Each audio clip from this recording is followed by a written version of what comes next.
Hello everyone, finally आपके SO exam की date बिल्कुल नज़दीक आ गई है। आज संडे है और अगले ही संडे को आपका पेपर है। जब मैंने एसओ की तैयारी करानी शुरू करी थी अपने चैनल पे, तब से ही मैं बता रहा था। मतलब मल्टीपल कमेंट आते थे कि एग्ज़ाम होगा भी या नहीं होगा, कब होगा, यूपी डब्ल्यूएससी इश्यू हो गया है। मतलब ऐसे इस तरह के तमाम कमेंट मैं कहा करता था कि चूँकि एप्लीकेंट बहुत कम है, तो जैसे ही यूपी डब्ल्यूएससी एक्टिव होगा तो सबसे पहले जो एग्ज़ाम कराएगा उन एग्ज़ाम्स में शामिल होगा। एसओ का हुआ भी यही। और मैं एक बात आपसे आज फिर कह रहा हूँ कि 22 को पेपर होने के बाद में इसका रिजल्ट भी बहुत ज़्यादा समय नहीं लगेगा आने में, चूँकि एप्लीकेंट बहुत कम है। इतनी कॉपियाँ चेक करने में बहुत ज़्यादा समय नहीं लगने वाला है यूपी डब्ल्यूएससी को। ये बात आप ध्यान रखेंगे। तो अब जब किसी भी एग्ज़ाम की प्रिपरेशन कर रहे होते हैं हम, तो ये सबके मतलब मेंटल का जो कॉन्शियसनेस होता है माइंड का, वो होता ही है कि अब इतना समय बीत गया, उसमें ये रह गया, वो रह गया, लास्ट 5-6 दिन जो बचे हैं उसमें क्या करें हम कि काफ़ी कुछ बेहतर कर ले जाएँ एग्ज़ाम में। ये होता ही है। आपके मन में भी होता होगा, मेरे भी मन में होता है। तो मैंने सोचा इस पे वीडियो बनाई जाए। और सबसे पहले तो मैं आपको आश्वस्त कर दूं कि आपको परेशान होने की ज़रूरत नहीं है, क्योंकि आप जिस कंपटीशन में, जिस एग्जाम में बैठने जा रहे हैं, उसमें फाइट इतनी ज़्यादा गला काट नहीं है। कंपैरिजन करके मैं आपको बता दूं कि जो लोअर पीसीएस का डीबी चल रहा है इस समय 11 से 26 मई के बीच में, लोअर में 4.5 या 5 लाख बच्चे प्री में बैठे थे। उसके बाद में उसके आधार पर 15,000 के आसपास बच्चे मेंस के लिए क्वालीफाई किए थे, जिसमें 13,000 बच्चे बैठे मेंस के लिए 672 पोस्टों के लिए। तो आप कमोबेश मेंस ही देने जा रहे हैं, इसके बाद कोई आपका एग्जाम नहीं है। आपके 10,000 ही एप्लीकेंट हैं और 904 पोस्टें हैं आप में। और ये 10,000 भी जो है ना एप्लीकेंट, इसमें सारे एलिजिबल नहीं है। वो क्यों नहीं है, आगे इसी वीडियो में मैं बताऊंगा। तो सबसे पहले आपके मन का जो डर है वो मैं निकाल देता हूँ। आप अगर एवरेज से थोड़ा सा बेहतर कर ले जाएंगे तो आप अंतिम रूप से चयनित हो जाएंगे, इसमें कोई तकलीफ नहीं होने वाली। अच्छा, तो अब फिर ये देख लेते हैं कि आपको करना क्या है फिर लास्ट मोमेंट्स में। टॉपिक वाइज हम देख लेते हैं स्ट्रेटजी। कोई इसमें रामबाण नहीं है कि आप अब उसको घोल के पिला दें तो वो हो जाएगा। बस सिंपल जो आपको भी पता है, बस मुझे शेयर करना है। चूँकि मैं सेम चीज़ फॉलो कर रहा हूँ, शायद आपके लिए भी हेल्पफुल हो। और एक बात और, आप पूरे 3 साल 4 साल किसी भी एग्जाम की तैयारी कर लें, एसओ का विज्ञापन आए भी कमोबेश 3 साल होने को सितंबर में हो जाएगा। तो आप पता चले 3 साल से एसओ की तैयारी कर रहे हो, लास्ट के 10-15 दिन 20 दिन ना पढ़े, रिवीजन नहीं किए ना, तो वो इधर का उधर हो जाता है। वो फैक्ट्स भूल जाता है आदमी, या फार्मूलाज भूल जाता है, उस बेस पे फिर नहीं हो पाता। तो लास्ट के जो 5-7 दिन, और कोई भले कुछ कहे कि लास्ट के 5-7 दिन घूमो, ये करो वो करो, लेकिन मेरे हिसाब से लास्ट के 5-7 दिन रिवीजन के लिए बहुत इंपॉर्टेंट होते हैं। वो चीज़ें याद रहती हैं एग्जाम हॉल में जब बैठते हैं आप। तो ये है भी वैसे बिल्कुल टेक्निकल एग्जाम है, जैसे आपका ऑप्शनल सब्जेक्ट है, उसमें भी कितने रूल रेगुलेशन, मतलब रूल फार्मूलाज हैं। टेक्निक ऑफ स्टेट एनालिसिस में जितना भी है वो पूरा फार्मूला बेस ही है। और कुछ थ्योरी है, कुछ फार्मूला है। उसमें जान लीजिए 30 सवाल आएंगे तो 15 सवाल या 17 सवाल थ्योरी के आएंगे, 15-17 सवाल न्यूमेरिकल के आएंगे। और जीएस में अगर है, जीएस और हिंदी तो ऐसे टॉपिक हैं कि आप कोई भी एसओ ही नहीं, कोई भी एसओ का जो पेपर देने जा रहा है, वो उसने जब कॉम्पिटिटिव एग्जाम की जर्नी शुरू की होगी तो उसको पता ही नहीं रहा होगा कि एसओ का भी कोई विज्ञापन आता है, या रहा होगा तो सबको नहीं रहा होगा। तो मतलब मेरे कहने का तात्पर्य है कि कोई केवल एसओ की तैयारी का बेस बना के शुरू से किसी ने तैयारी करनी शुरू नहीं की, सबने। तो अगर ऐसा नहीं किया तो सबने हिंदी और जीएस पढ़ा ही है। और मेन जो है हिसाब किताब वही टेक्निक ऑफ स्टेट एनालिसिस का है, जो आपने पहली बार इसके लिए पढ़ा होगा। और उसके बाद में आपका ऑप्शनल सब्जेक्ट वो आपने पीजी में पढ़ा, तो आप पढ़ते ही आए हैं। किसी का 2 साल हुए पीजी हुआ, 3 साल हुआ, किसी का भी रिसेंट में हुआ, तो वो आपने पढ़ा है, उसमें इतना ज़्यादा कंसर्न है नहीं। एनीवे, तो अब यहाँ पे आप देख लीजिए कि कैसे आपको स्ट्रेटजी आपकी क्या होनी चाहिए। तो टॉपिक है आपके पास 4: Hindi, GS, techniques of statistical analysis और ऑप्शनल सब्जेक्ट। ऑप्शनल सब्जेक्ट में आपके कॉमर्स और इकोनॉमिक्स और स्टेट्स और मैथमेटिक्स, ये 4 हैं। 4 में से कोई भी आपका एक हो सकता है। अभी एक और टेक्निकलिटी मैं आपको बताऊंगा कि 10,144 जो एप्लीकेंट है ना, इसमें पूरे 10,000 क्या, मैं कह रहा हूँ 7-8 हज़ार भी एग्जाम में अगर बैठे, मैं कह रहा हूँ 9,000 अगर बैठ जाए एग्जाम में, तो भी वो 9,000 भी एलिजिबल नहीं होंगे। क्यों, मैं बता रहा हूँ अभी नीचे। हिंदी के लिए आपको क्या करना है, यूथ कंपटीशन टाइम वाईसीटी जो है वो यूपीडब्ल्यूएससी के प्रीवियस ईयर के पेपर, वो कोई भी एग्जाम हो, गन्ना पर्यवेक्षक हो, वीडियो हो, जितने भी एग्जाम यूपीडब्ल्यूएससी ने कराए ना, उसके पेपर वो उसका सोल्यूशन बुक पूरा निकालता है। मोटी सी बुक होती है जिसमें 50-60 पेपर्स के सोल्यूशन होते हैं। अभी रिसेंट में भी आया है, पुराना भी आया था, पीली किताब थी, नीली किताब आई, ऐसे करके। तो उन यूपीडब्ल्यूएससी के पेपर्स अगर आप सॉल्व कर लेते हैं ना, तो इस हिंदी के 30 सवालों के लिए आपको अलग से कुछ करने की जरूरत नहीं है। पेपर कितने सॉल्व करना आप पूछेंगे, 10, 20, 15, 6 दिन आपके पास है, उसमें 4 से 10 पेपर। अब पेपर सॉल्व करने का तात्पर्य है कि अगर हिंदी के लिए सॉल्व करना है तो किसी पेपर में उसमें 25 क्वेश्चन होते हैं। जब वीडियो वाला 2018 का सॉल्व करें, उसमें 50 क्वेश्चन होंगे, किसी में 30 भी क्वेश्चन होंगे, किसी में 20 भी क्वेश्चन होंगे। तो वही आप सॉल्व कर लीजिए, मतलब 400-500 सवाल सॉल्व कर लीजिए यूपीडब्ल्यूएससी के। तो हिंदी के तो सवाल जो 30 हैं, उसमें आप अगर कुछ भी तैयारी ना करें तो 15 सवाल वैसे सही कर देंगे। ये ऐसे हो रही हूँ, मतलब आप श्योर हो जाइए, गारंटी है कि आप कुछ भी तैयारी ना करें हिंदी की, और बाकी एग्जामों में हिंदी के लिए आप हिंदी पढ़ रहे हैं, कोई लेखपाल की भी तैयारी कर रहा होगा, कोई किसी एग्जाम की, तो भी आप 15-17 सवाल सही कराएंगे। बस आपको वही 10 सवाल के लिए या 7-8 सवाल के लिए और जो एक्शन करना है कि जो आप स्टेट्स एनालिसिस में कम कर पा रहे हैं, या ऑप्शनल सब्जेक्ट में कम हो रहा है, या जीएस में कम हो रहा है, क्योंकि वो सबसे इनसिक्योर जीएस ही होता है। तो उसका एडवांटेज यहाँ हिंदी में लेना है, तो उसके लिए वही 8-10 नंबर आपको बढ़ाने पड़ेंगे उस 15-17 से। यानी आपका 24-25 अगर स्कोर 30 में हो जा रहा है तो बहुत अच्छा है, मतलब वेल एंड गुड स्कोर है। उसके लिए वही 400-500 सवाल जो हैं यूपीडब्ल्यूएससी के प्रीवियस ईयर के जो पेपर्स हैं उसी में से सॉल्व कर डालिए। यूथ कंपटीशन टाइम का है, या डाउनलोड कर लीजिए, बहुत सारे पेपर आपको गूगल पे ओपन प्लेटफॉर्म पे, मतलब ओपन सोर्स के तहत मिल जाएंगे। ये कर डालिए हिंदी के लिए। इसके अलावा कुछ करने की जरूरत नहीं है। कुछ एक इसमें बड़े पेटेंट से टॉपिक हैं, जैसे कार्यालय, आदेश, परिपत्र, अधिसूचना, और इसी में एक और है राजपत्र, ये सब जो चीज़ें हैं ना, इससे संबंधित एक सवाल आता ही है, तो इसको एक बार देख लीजिए। जैसे अक्सर इनके पेपर में, चूँकि आपके पत्र लेखन जो है आपके सिलेबस का पार्ट है, तो एक जैसे 30 में एक सवाल ये हो गया।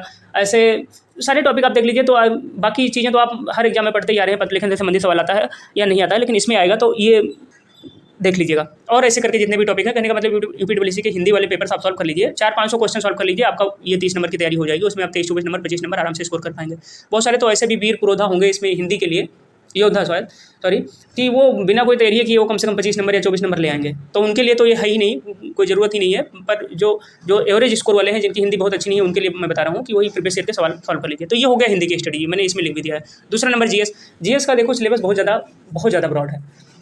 इसके लिए भी यही स्ट्रेटेजी थी कि पुराने प्रीवियस ईयर के पेपर आपको मिले किसी भी एग्जाम के, यूपीडब्ल्यूएससी ने जो कराए हैं, तो उसको देख लीजिए। और आप वो देखने का इतना ज़्यादा समय बचा नहीं है, आप करंट अफेयर पर डालिए। 30 में से आप पूछेंगे करंट अफेयर कितने सवाल आएंगे, तो 6 से 7 सवाल करंट अफेयर आएंगे, इससे ज़्यादा की उम्मीद मत रखिएगा, वैसे आएंगे। यूपीडब्ल्यूएससी का करंट का कोई बहुत ज़्यादा सर्टेन नहीं रहता। कई बार आप 22 में पेपर देने जा रहे हैं, 20 का भी करंट पूछ ले, तो वो परेशान होना लाजमी है। लेकिन जो अपना कर्तव्य होता है, 1 साल का करंट अफेयर देख लीजिए। अभी 6 दिन आपके पास है, एक दिन में अगर 2 वीडियो देखते हैं, 6 दिन तब है जब आज 15 का डेट आप ना भी जोड़ें, तो 6 दिन खूब होता है, वो रिवीजन करने के लिए ठीक ठाक समय होता है। तो आप वो जो प्रीवियस जो करंट अफेयर जो है 12 महीने का तैयार कर लीजिए। एक दिन में 2 वीडियो देखेंगे तो आपका हो जाएगा काम। तो जीएस के लिए तो करंट अफेयर देख लीजिए, बाकी जो स्टेट्स आपने पढ़ा है स्टैटिक जीके, वो वही काम आएगा। एक बार विटामिन देख लीजिएगा, यूपीडब्ल्यूएससी का फेवरेट टॉपिक है, कई बार इससे संबंधित तो सवाल पूछता है। और एक चीज़ और इसमें सबसे इंपॉर्टेंट जो है, आप भारत की जनगणना कंप्लीट पढ़ लीजिएगा और यूपी के परिप्रेक्ष्य में विशेष रूप से उसको पढ़ लीजिएगा। उस आंकड़ों पे आधारित मेरे चैनल पे एक वीडियो भी है, उसको देख लीजिए। आंकड़े उसमें बहुत ज़्यादा, मैं जानता हूँ कि उसको याद रख पाना, इवन मेरे लिए याद रख पाना बहुत मुश्किल होता है। 2-3 बार देखने के बाद भी कई सारे क्वेश्चन उसमें छूट जा रहे हैं, मतलब नहीं समझ, वो बैठा नहीं रहता डेटा।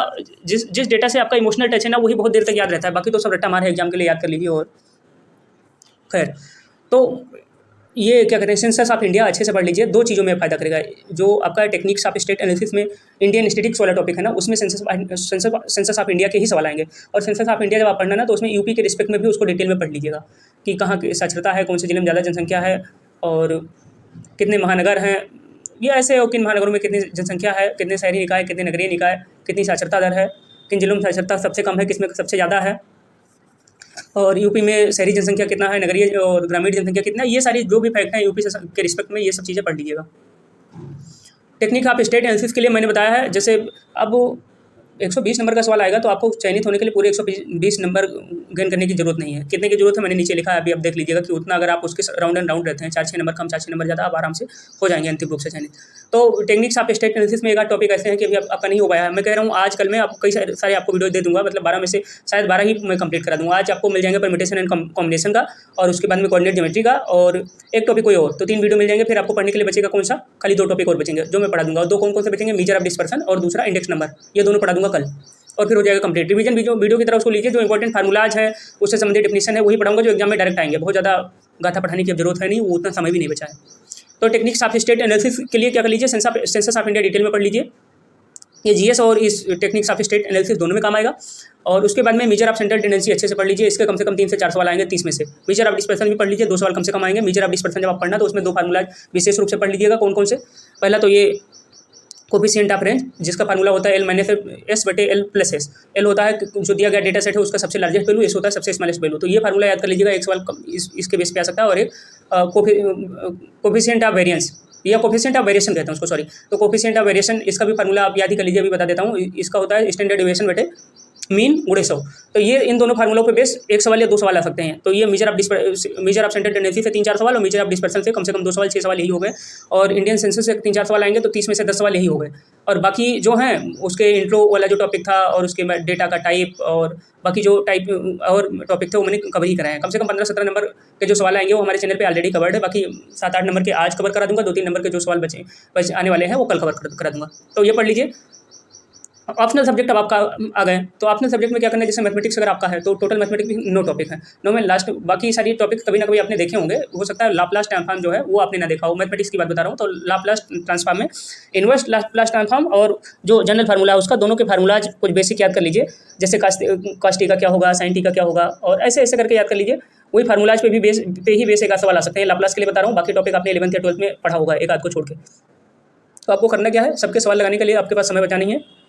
एक रफ कॉपी उठा लीजिए और जितने भी टॉपिक दिए हैं उससे संबंधित जो फार्मूलाज है, मेन फार्मूलाज, वो याद कर लीजिए, उससे तो फायदा होगा। कई बार डायरेक्ट फार्मूला ही पूछ लेते हैं और कई बार उस पे बेस्ड न्यूमेरिकल पूछते हैं।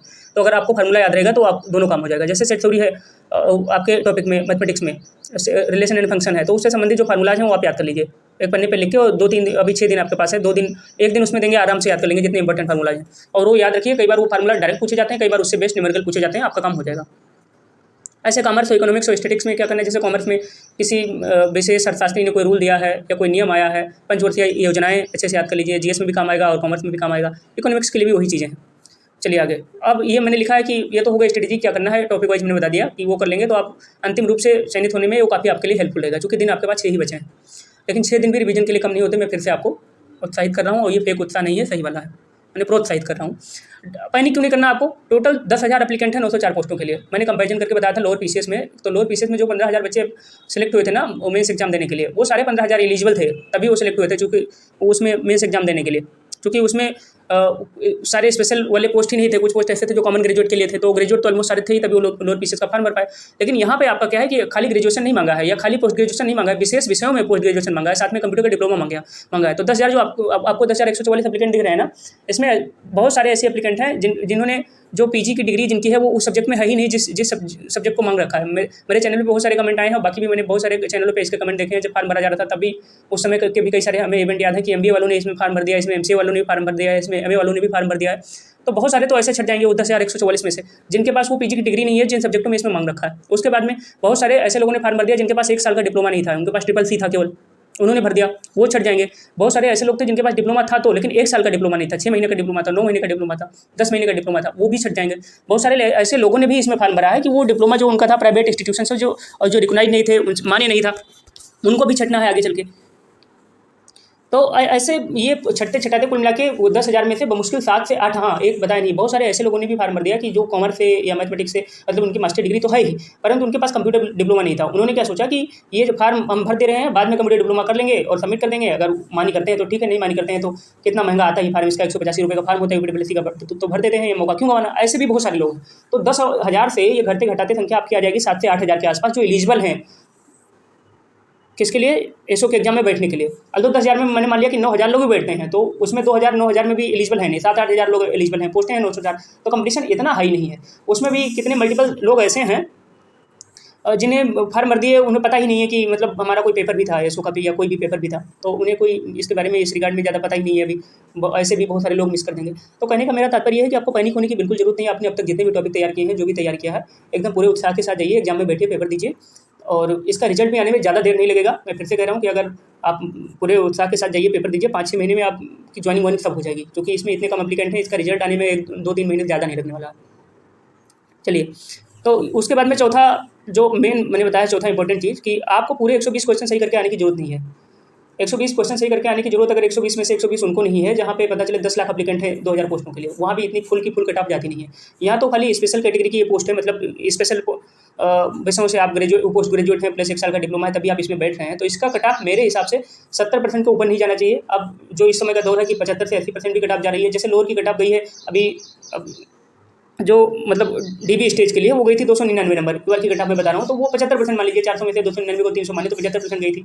अब फाइनल सिलेक्शन के लिए 5-6 नंबर और कट ऑफ बढ़ जाएगा मान लीजिए, तो उसको 76-77% कट ऑफ गई थी। वो क्या थी, वो कट ऑफ इतनी जाने का कारण क्या था कि उसमें आप देखें ना कि 10 लाख बच्चों ने फॉर्म भरा प्री के लिए, उसमें 5 लाख बच्चों ने, 4.5 लाख बच्चों ने प्री दिया, उसके बाद में 13-14 हज़ार बच्चों ने मेंस दिया। तो वहाँ जो कंपटीशन था ओपन कंपटीशन था, कॉमन ग्रेजुएट के लिए था, किसी भी विजय से आप विषय से आप ग्रेजुएट हो, लोअर में भर सकते हो। यहाँ ये स्पेशल पोस्ट है, तो यहाँ इतना कट ऑफ नहीं जाएगा। अगर आप 70% नंबर सिक्योर करवा रहे हैं, 70% का मतलब कि आप 1284 क्वेश्चन हुए, 70 से भी कम मैं कह रहा हूँ कि 70 बहुत इमेंस कंडीशन में हो गया। तो अगर आप 80, 82, 83, 84, 85 इस रेंज में आपके नंबर हैं, या 78 से लेकर 84-85 तक, आप आराम से अंतिम रूप से चयनित हो जाएंगे, आपको कोई तकलीफ नहीं आएगी, मैं कह रहा हूँ। तो इसलिए आपको परेशान होने की बिल्कुल भी ज़रूरत नहीं है। अब ये आपको टारगेट क्या बना के जाना है, इनिशियल टारगेट। हाँ, इसमें ये जो मैंने लिखा है पॉइंट नंबर 4, ध्यान से पढ़ लीजिए कि आपको पूरे 120 क्वेश्चन सही करके आने की जरूरत नहीं है। जो सेक्शन बिल्कुल भी आपने नहीं पढ़े हैं, उन पर ज़्यादा समय देने की बजाय उन टॉपिक्स के रिवीजन पे ज़्यादा फोकस कीजिए जो आपने कंप्लीट कर लिए हैं। क्योंकि वो रिवीजन आप कर लेंगे, मान लीजिए कि कोई आपने टॉपिक पढ़ लिया, उसका रिवीजन नहीं किया, तो फार्मूले में कहीं एक पॉइंट मिस हो गया, ये हो गया, तो उसकी वजह से आप क्वेश्चन गलत करके चले आएंगे। जो टॉपिक्स आपने आज तक अभी छुए ही नहीं है मान लीजिए, और उसको पढ़ने बैठेंगे तो उसको समझने में थोड़ा टाइम लगता है, तो शायद थोड़ी दिक्कत हो जाए, जो आपने पढ़ रखा है उसको रिवाइज ना करवाएं। तो जो आपने जितना पढ़ लिया उसको अच्छे से रिवाइज कर लीजिए, वो ज़्यादा काम आएगा आपके। अब यहाँ टारगेट की बात करते हैं कि क्या टारगेट बना के दिमाग में चलना है, तो 80 प्लस फाइनल सिलेक्शन के लिए बना के चलिए 120 में से। कोई कहेगा इतने पे नहीं होगा, मैं कह रहा हूँ हो जाएगा, हो सकता है उनकी बात सही जाए, हो सकता है मेरी बात सही जाए, लेकिन वो जो कट ऑफ झूलेगा वही 80 से 90 अंकों के बीच में ही झूलने वाला है। इससे ज़्यादा तो किसी भी केस में जाने वाला नहीं है, ये मैं कह रहा हूँ। चूँकि ये आप इसको लोअर बीसीए से कंपेयर मत कीजिए, इसको लेखपाल एग्जाम से कंपेयर मत कीजिए। वहाँ पे क्या होता है कि कॉमन ग्रेजुएट्स एप्लीकेबल है, लेखपाल के लिए तो 12th वाले ही एप्लीकेबल है। मैं कह रहा हूँ लोअर के लिए आप देख लीजिए, जो सबसे ताज़ा तरीन एग्जाम्पल है कि किसी भी सब्जेक्ट से आप ग्रेजुएट हैं, आप वहाँ बैठ सकते हैं। यहाँ पर वो वाली केस नहीं है।